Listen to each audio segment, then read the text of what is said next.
Hello, I am Fiona Sitkin, the author, producer, and host of the talk show, The Bridge for Women Worldwide. And today I am hosting the new episode of The Bridge.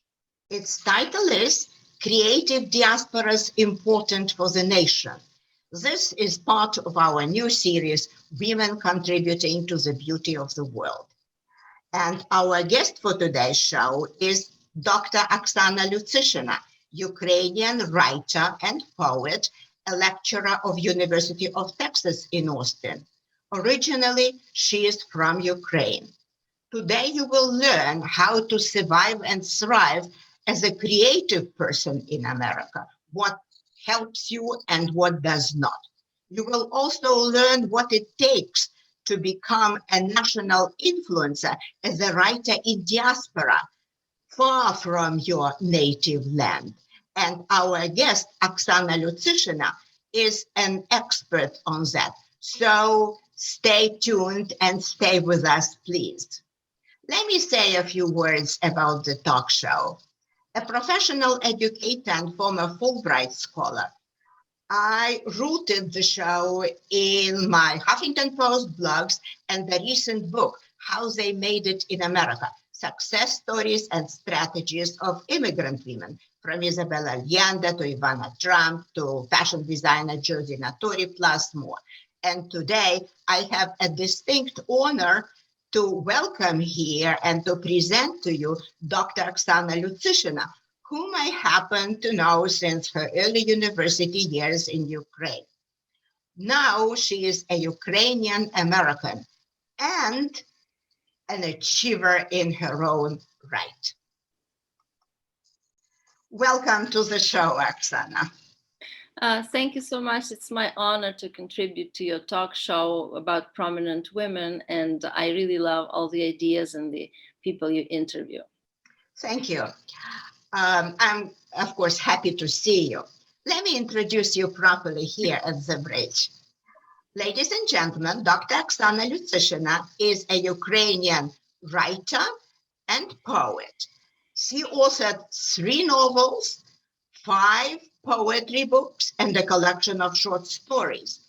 Her literary awards include a Lviv City of Literature UNESCO Prize for her novel, Ivan and Phoebe. Oksana is a lecturer in Ukrainian studies at the University of Texas in Austin, and I am immensely proud of her as one of the best language students that my own alma mater, University of Uzhhorod, ever had. Well, a lot of water went under the bridge after Oksana left for America, but trials and tribulations are good for aspiring authors. Why? Because they creatively process everything they see, and then they share with us their penetrating perspective, their vision on everything in Ukraine and the United States. Isn't that wonderful? Anyway, again, welcome to the show. Welcome, Oksana. Thank you so much, Fiona, for such a warm introduction. Sure. Let us start with a question related to the title of our talk show. I personally believe that all women contribute to the beauty of the world in their own special way, but very often they are underappreciated. As a feminist, what do you think about the phrase women contributing to the beauty of the world? Well, in this context, I read the beauty of the world as this world becoming more and more of an actual safe haven for women and girls. And I think women working together are now starting to form these connections. It not always was like that, because very often people who belong to an oppressed group, and that's what women have been for centuries, don't have good social skills. They don't know how to help each other. But I think now we are at the point when we finally can. And lots of events contribute to that. Right, right. How about your own contributions? Well, yeah, I think it's, first of all, of course, it's my teaching, because I do teach Eastern European literatures from the feminist perspective. And I show my students that the word feminism can be understood differently in different countries, and ways of empowerment can be very different also. So whatever can feel as that this is empowerment in the United States may not feel the same way in Ukraine, and vice versa. And then, of course, I do creative writing, but that's a little bit of a, it's murkier waters, because you never know what will come of it. It's like a long-term projection into time and space. Right, right. Well, Oksana, you live in America on and off for 25 years now, right? 20. 20. What successes here made you happy? Well, I came here because I actually wanted to study, and what I wanted to study was just not available in Ukraine at that time. We talk a lot about corruption back home in Ukrainian universities, unfortunately. But I also know that it is very difficult to just blame the students, because the system is set up in such a way that you're doomed to fail for the most part. It's, for example, if you need books, you don't have access to a good library, or you don't have interlibrary loan, and just it goes on, and then you spend your energy xeroxing books in the library instead of working with them. So that was my quest. I kind of felt like I needed to study critical theory and some other things related to literature. So, and I don't look at it in terms of the degrees necessarily. I just look at it as the success is the actual knowledge that I did have access to, and that's great, and excellent mentors and everything. Then also the fact that I am now working for UT, which is a great school with this wild, raw, eclectic energy like no other place probably in the United States. It's really, really good. And also, I'm very happy that my book appeared in English last year through Boston publishers called Aerosmith. It's a book of poems in translation. So all these things make me very happy. Good for you. Let us now talk where your strengths come from. Which were the features of your cultural heritage that helped you the most?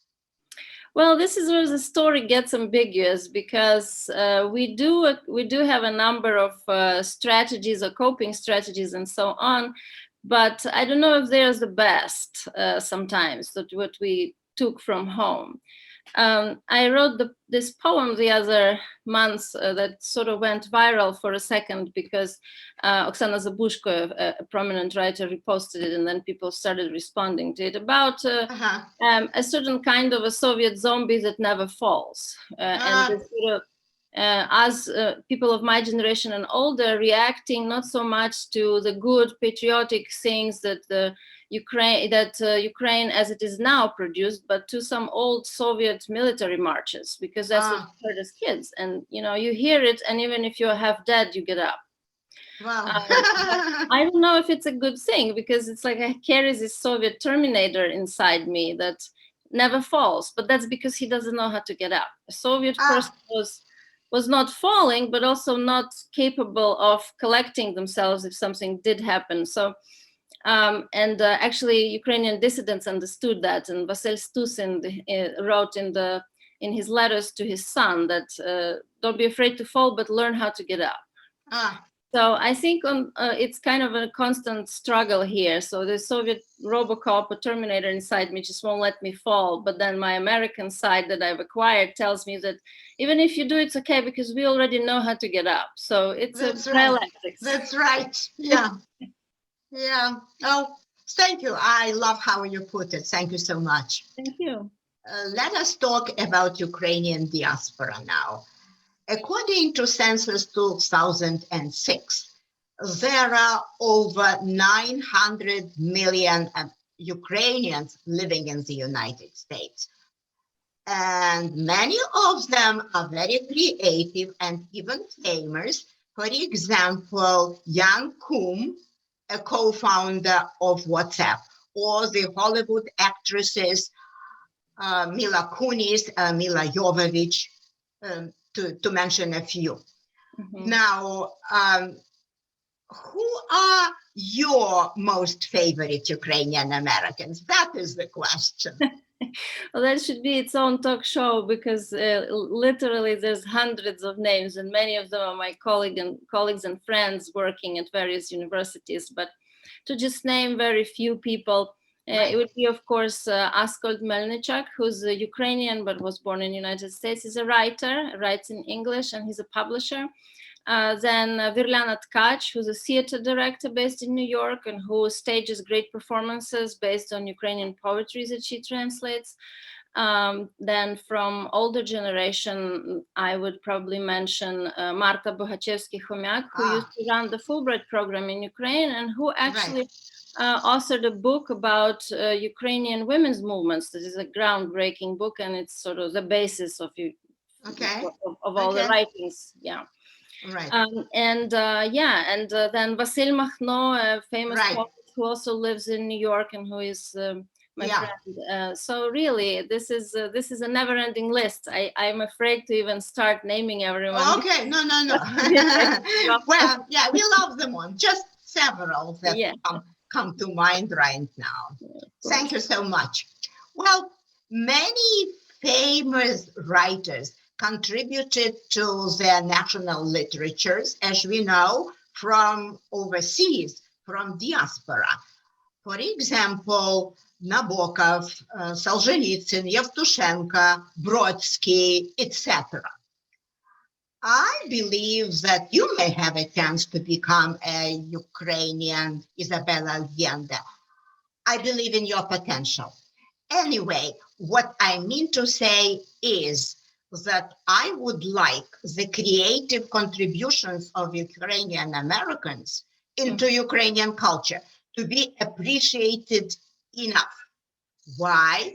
Because they enrich the total intellectual, spiritual wealth of the entire nation.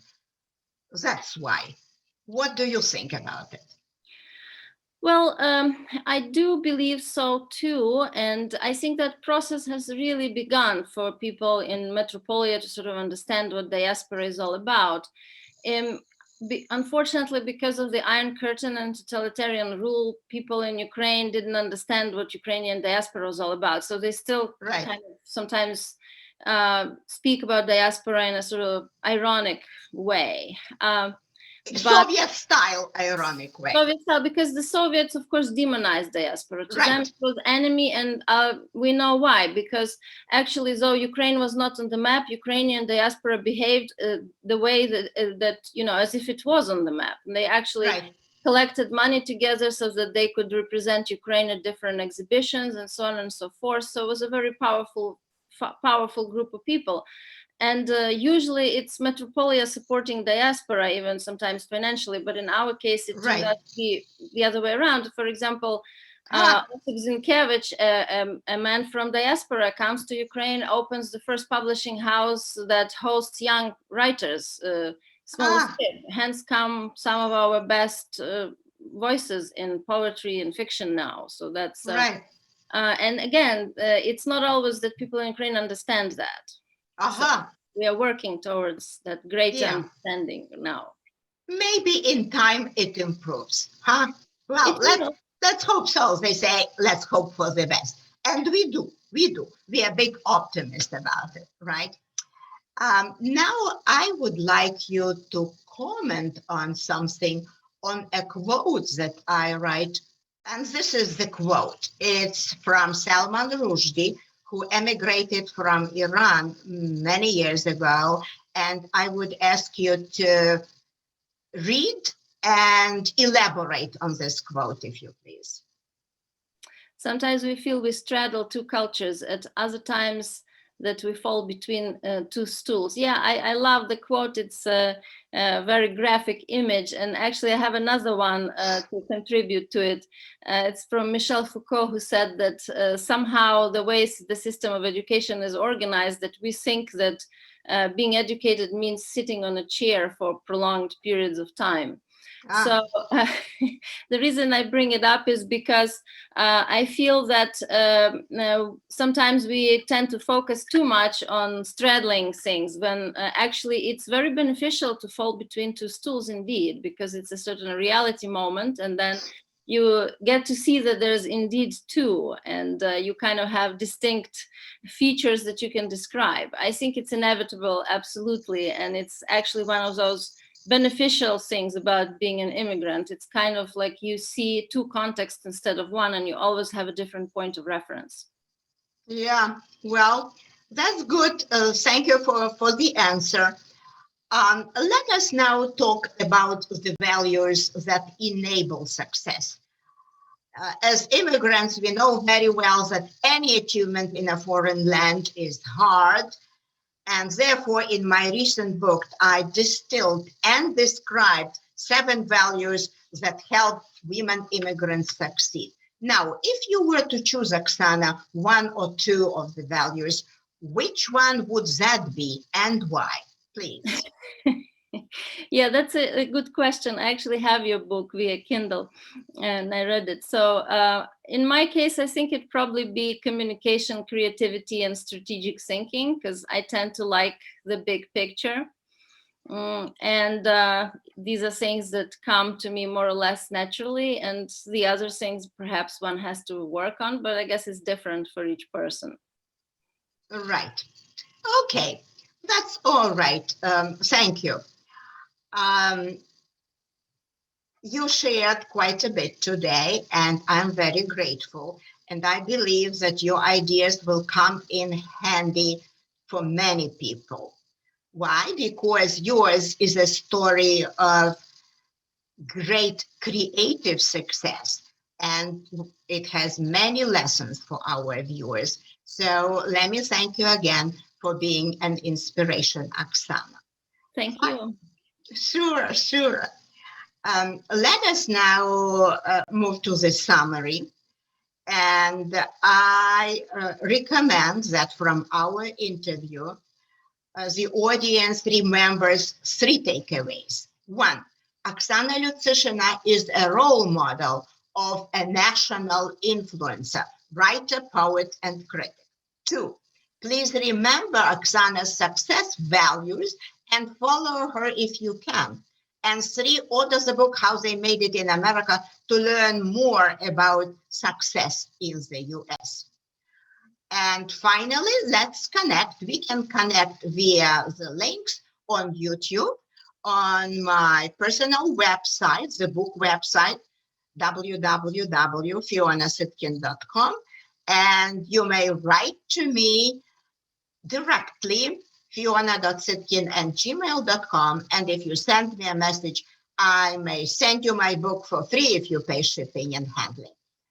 Of course, I invite you to please subscribe to our channel. Finally, Oksana and I want to thank you for watching us. And we wish you a lot of health for many, many years to come. Bye-bye now. Bye.